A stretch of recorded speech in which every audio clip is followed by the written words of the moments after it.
Hey guys, Drifter here. Welcome to Modern Warfare 3 In-Depth. In today's episode, we're going over the semi-automatic wonder, the MK14 assault rifle. And I'm going to tell you right off the bat here, the MK14 is a weapon that I like. This is gameplay that I enjoyed getting, and this is a review that I enjoyed doing because there's a lot of interesting quirks to this gun that not a lot of people know. Mostly the reason I like this gun is because it brings back really fond memories of the M14 from Call of Duty 4 just one-shotting people in the head, which is something you can do with this weapon too. The first of many unusual properties of the MK14 is its damage. It does 75 to 49 damage over range, which is extremely high, the highest of all the assault rifles, all the submachine guns, all the light machine guns, and higher than some of the sniper rifles in this game. However, it doesn't have the same body multiplier, so you won't be getting a lot of one-shot kills like the sniper rifles. What this does mean for you guys in shots to kill is that it's only going to take between 2 and 3 body shots to kill, depending on your range, so 2 shots up close, and no more than 3 shots at any distance. However, the MK14 does have a headshot multiplier, so if you're in close range, you can shoot somebody once in the head and they die instantly. This is kind of like having a Dragunov attached to your assault rifle. You shoot them in the head, they're dead. That's it. Game over. 2 shots to kill to the head at any range, no matter what. So unlike a lot of assault rifles where I would advise you not to go for headshots because you'll miss a lot, it is always worth it to aim for the head on the MK14 because you can drop people so fast.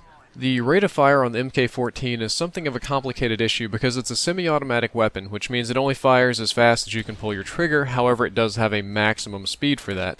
The normal maximum speed is 545 RPM, which would make it the slowest firing assault rifle in the game and one of the slowest firing weapons in the game, as if I'm not mistaken, most of the pistols shoot faster than that. That's about like a Black Ops pistol maximum performance. When you put rapid fire on this assault rifle, it increases your RPM to 681, which is a pretty significant increase, and that puts it right up there with some of the slower firing fully automatic assault rifles, though I'm not sure if many of you have fingers that can really do 681 RPM. The MK14 has one of the fastest and slowest time to kill amongst assault rifles. If you're very close to somebody, your time to kill is instant because they'll die in one headshot. And if you're in the 2-shot range, you can theoretically kill people very fast with a 2-shot burst. However, once you move to the 3-shot range, your time to kill becomes extremely slow because the weapon shoots so slow that 3rd shot just really slows everything down and makes it very difficult to compete with other assault rifles. The only real benefit here is that your range on the MK14 is pretty good. It's about the same as the M16 with your damage drop starting at 25 meters and your damage drop ending at 51 meters. So ideally you should be getting a lot of 2-shot kills, a lot of very quick 2-shot kills. What I tend to do with this weapon when I'm running a dot sight and not a silencer is just spam about 2 or 3 shots, and I almost always hit them and the enemies die pretty damned quickly. I would classify the recoil on the MK14 as being moderate. The recoil per shot is a tad on the high side, however the weapon shoots pretty slow. It only shoots when you pull the trigger, so you know exactly what the recoil is going to do, and it recoils in about the same way every time, mostly straight up, not a whole lot of side-to-side wobble, so the recoil is very predictable and it is very easy to master. However, it's not as easy to master as some other weapons like the ACR or M4, so it will take a little bit of skill to get used to this weapon, or if you're not just raw talented MLG Pro Star, it's going to take some time and practice and about 4 or 5 games of getting your butt stomped in before you really get a good feel for it. One major caveat to this recoil is that when you put a shotgun attachment or undermount grenade launcher on this weapon, the recoil scheme goes to hell very fast. The grenade launcher increases the recoil very significantly and makes the weapon very difficult to use. When you put a shotgun attachment on this, the Master Key shotgun, the undermount one, it all goes to shit. I mean, it absolutely goes crazy. You can't see anything, you can't hit anything, it's terrible. I didn't even bother recording footage with this. I did it a little bit in private match and it was just painful. So you guys should completely avoid undermount shotguns and undermount grenade launchers on the MK14. One of the major downsides to the MK14 is that its hip fire is worse than other assault rifles. The spread of the bullets and the bullet cone are significantly worse than any other assault rifles. All the assault rifles are pretty much the same except for this one and the Type 95. And the Type 95 used to be the same, but it was patched. This one has the worst hip spread of any assault rifle in Modern Warfare 3 and is actually one of the worst hip spread weapons in the game. Even with steady aim, it's not worth doing. And I believe they did this to balance the game so somebody couldn't just put steady aim on there and run up and just kind of blam people and let the auto aim cone do all the work. So you're always going to want to aim down sights and never hip fire with this weapon unless you're just absolutely point blank. The other major flaw of the MK14 is its reload time is exceptionally slow. Your normal reload, depending on if you have bullets in the magazine or not, is a little bit over 3 seconds when you average those two numbers together, and your reload cancel, or the time at which the weapon recognizes the bullets, you can tap YY or triangle triangle, or I believe on PC it's RR really fast to reload cancel and go back to shooting, is also very, very slow at 1.9 seconds. If you're going to play any sort of aggressive play with this weapon, I would very highly recommend Sleight of Hand Pro. And the last thing today before we roll into my recommended setup is that it has the same 3 big stats as the other assault rifles. Your run speed is 90%, your aim down sight time is about 300 milliseconds, and your aim down sight zoom, on the iron sights anyway, is 1.35x. My recommended class for the MK14 is a Silencer, Kick, and Stalker. Now, the Silencer I recommend because the maps in Modern Warfare 3 are all pretty small, so you don't really get a lot of opportunities to use this weapon to its full long-range advantage. So I put this on here. I rock iron sights because I like iron sights better than the dot on this weapon, and the Silencer, it keeps me off the radar, and it really gets rid of that muzzle flash, so it makes the iron sights much, much more useful. Kick I really need because without the dot sight, if the iron sights wobble too much, I have difficulty seeing what's below the barrel, especially since the weapon kicks straight up. So Kick and Silencer work really, really well together, about like they do on the AK-47, and the weapon has really terrible hip spread. While I would like the faster draw time from steady aim, Stalker is enormously helpful because I can sidestep and dodge bullets while I do my 2 and 3 shot burst and drop people very, very quickly. This is by far the best class that I've seen. However, Stability and Red Dot is also a very interesting class if you want to give that one a go. Well guys, that's all for this episode. I hope that you enjoyed it, and I hope that you learned something useful. In the next episode of Modern Warfare 3 In Depth, I'm going to be reviewing the Scar L, or if I get a little bit of free time in between now and then, I might do an episode on Impact. Now, this episode isn't entirely over. We're going to swap over to some commentary so I can update you about the In Depth series and some other things. I figured this would be a good episode to give you guys something of an update on what's going to happen with the In-Depth series. The gameplay here for the end of this commentary is just my leftover game, the one game that I didn't actually edit into the video here with the MK14. I think I was using Focus and a holographic sight for some reason. I was just trying different combinations to try and find something that worked. And for those of you that haven't noticed, the spacing between in-depth videos is getting longer and longer. I was doing in-depth every day, then every other day, then like every third day. Now it's like once or twice a week. And the reason for that is not because I'm lazy or that I'm just sitting here rolling around in YouTube money or something like that. It has to do with the fact that I'm a full-time MBA student at Mississippi State University. And while I wouldn't say the course load is mentally challenging, at least not compared to my undergraduate in engineering, it is very time-consuming. So every day that rolls, there's a test coming up, there's a quiz coming up, there's a project due, a paper due, a group meeting that has to happen, just something every single day chewing into my free time. On top of that, or at least I'm supposed to have weekly obligations on Machinima Respawn. I'm supposed to have been doing Noob vs. Pro weekly there. They just want more Noob vs. Pro. They don't want to touch in depth for some reason, which is kind of odd. And I signed up for Method Gaming with Pwnstar and a lot of those other guys, MLC Stealth, Anna, Boo, you know, Germa, Ghost. I don't need to list them all. But I'm supposed to be going weekly there, but I haven't made a video for them in a long time. And now Team EnVyUs, which is like X-Jaws and T Martin and all the guys from the Envy Pro team and Bendro and Jericho, they want to recruit me.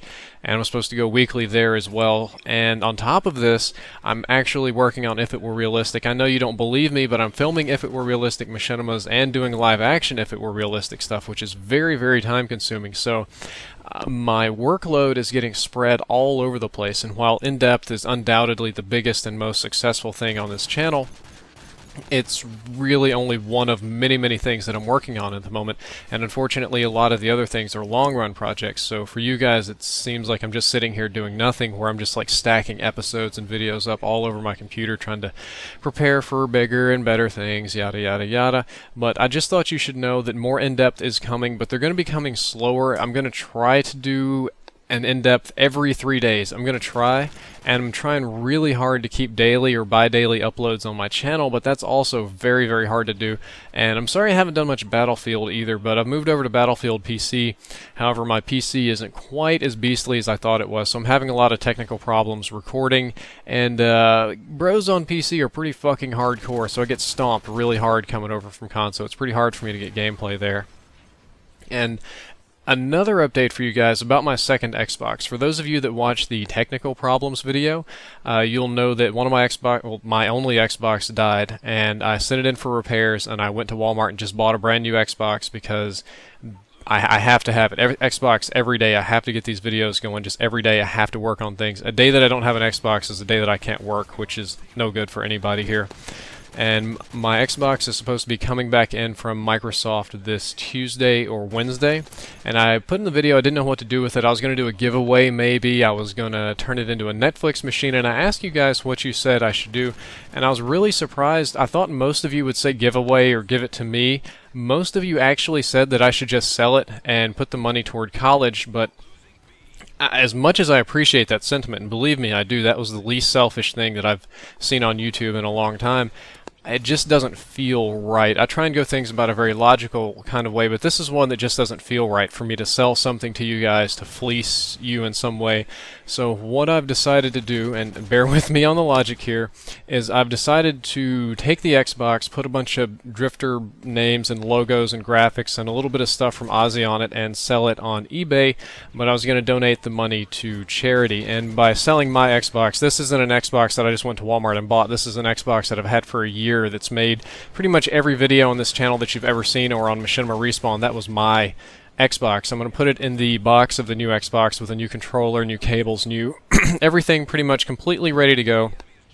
And the Xbox will be pimped out. I'm going to sell it on eBay, and whatever it goes for, which I'm hoping is a decent amount of money, I'm going to donate to the Dallas Children's Hospital. And I know that seems very random to you, but when I was a child, I had a pretty bad neurological disorder that the local doctors in Mississippi didn't understand very well. They thought I had a brain tumor, so they were telling me I need to prepare to die or prepare to have brain surgery and stuff. And this is brutal when you're 9. And they shipped me out to the Dallas Children's Hospital, where I got a proper diagnosis and proper treatment, and it turned out to be a pseudotumor. And thankfully, the treatment and the spinal taps and all the pills and stuff that I had worked, because I did run the risk of going blind, or I think there was like a super rare chance of dying. But they kept telling me that I was going to go blind, which I really didn't like. But the treatment worked. I didn't go blind, and I'm here today making videos. And my time in the Dallas Children's Hospital, I can't lie to you and say that it was pleasant, because it wasn't. I was suffering the whole time. But the staff there was nice. It was probably their diagnosis that kept me having, or that allowed me to keep my eyes. So I feel like I should give back in some way. So when I sat down to think about what charities I should donate to, I figured the first and best place to donate to would be the Dallas Children's Hospital. They have a big entertainment room there for the children that are well enough to move around and play, but oftentimes it's run down. They have a really sweet-ass model train set. The thing is huge. So whatever money the Xbox sells for is going to go to the Dallas Children's Hospital. I hope some of you are interested in bidding in it. If not, that's totally okay. I understand. Not everybody can just poop money for an Xbox. And that's really most of the update. The If It Were Realistic videos, I had to scrap the Skyrim video, I had to scrap the Deus Ex video, and a lot of these other live action videos because the budgets are so insane. I just wanted to do a simple Skyrim video, and I didn't want anything but leather armor, just like the cheapest kind of leather armor you could get. The cheapest stuff that I was able to find would cost around $600-ish for the bare minimum of the requirements of the script. So instead of branching out into a whole bunch of different games because the budgets are so crazy, what we're going to do is we're going to stick with Call of Duty and Battlefield, because I've got airsoft and military stuff coming out of my ass. I can do that for a long time. Same thing with Fallout. And whatever money comes back from that, we'll put back into going into Skyrim and Deus Ex and Mass Effect and these kind of games that require much more elaborate costumes. And if you guys have any recommendations for live action shoots that would be, you know, doable, you're welcome to send it to my inbox. I read everything in that private message box. I'm probably going to do, what's that game, Borderlands 2, because a lot of the equipment that you get for Fallout, Into the Worldy, nuclear, apocalypse kind of stuff, it goes over pretty well, so I could go to Borderlands with just a few modifications if you have any ideas for that game. And that's really the update here. In summary, working on projects, got projects coming out my ass, hopefully going to launch If It Were Realistic soon, going to try and keep up with In-Depth, but I'm not making any promises, going to try like hell to do one every 3 days, twice a week, kind of ish. And other than that, I hope that you enjoyed this episode. I hope that you in some way enjoyed this gameplay. This is me. A lot of you accuse me of just using the same perks over and over again, or say that I don't really try things out. This is one of the classes that were kind of goofy, but somebody recommended it, so I was like, yeah, you know, I'll give it a try. I'll see if they were right. Turns out they weren't. I didn't really like the gun. I didn't think it was worth fooling with again, but you don't know until you see. I guess that's about all I have to say, and I am going to go get some sleep now because I am incredibly sleepy. Drifter out.